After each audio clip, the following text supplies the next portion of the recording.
Long before the world knew cities or kings, humans found allies not in men but in giants. This is their story. Homo habilis, fragile and desperate, faced a world where every shadow carried death. And in that world arose Moro, the giant who walked between gods and men. The skies themselves threatened, wings wide enough to blot out the sun. Thunderhawks, predators from the clouds, striking without warning.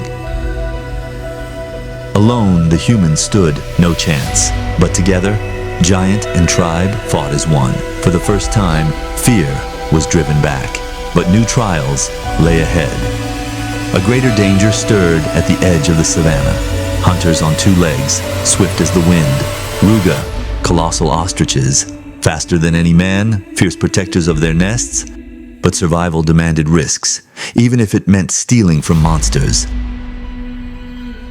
The giants of the plains showed no mercy. Only Moro's strength held the line between life and annihilation. But the alliance soon drew the attention of another. The slow but unstoppable Bira, a beast of patience and power, feared even by giants. Fire, the human's only weapon that nature itself feared.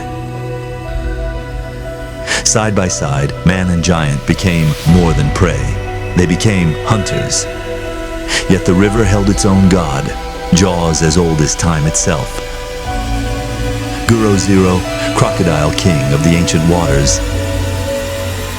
Even giants struggled against the weight of the river lords. But the tribe remembered. They carved stories of the night humans became more than prey. The waterhole was life and danger both.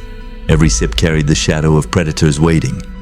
Then came a creature unlike any other, a giant sloth, slow yet unstoppable, testing the courage of the tribe. They learned not all giants came with teeth and rage. Some were ancient guardians of the land. In gestures of respect, humans left food instead of spears. And in that eye, they saw no enemy, only a neighbor. Curiosity became courage.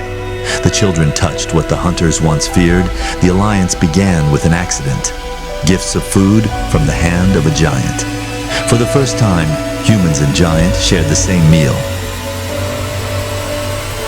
But the spear was never forgotten, for the savannah always demanded readiness. Another colossus arrived, a slow, armored traveler from deep time. Fear gave way to wonder, and wonder became courage. In the twilight of giants, humans walked as equals, if only for a moment. Gifts replaced arrows, ritual replaced fear. That night, the giants stood watch, protectors of the fragile fire. But not all shadows were friendly. Danger crept once more. From the water rose death itself. The giant answered, claws of thunder against jaws of bone. The tribe gasped at survival, bought not by their spears, but by their ally. That night, the bond was sealed in blood and moonlight. They honored the giant as kin, no longer as beast.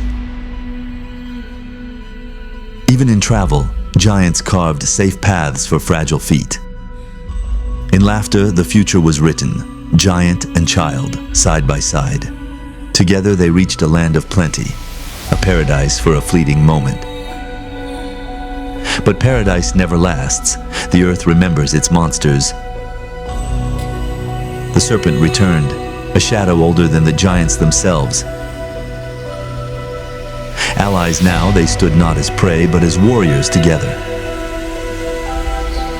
The battlefield shook with claws, fangs, and courage. Stone and shell clashed against serpent's fury, and the serpent faded, beaten, but never gone. That dawn, the first alliance of man and giant, was written into the stones of time, a fleeting bond, a memory echoing for millions of years.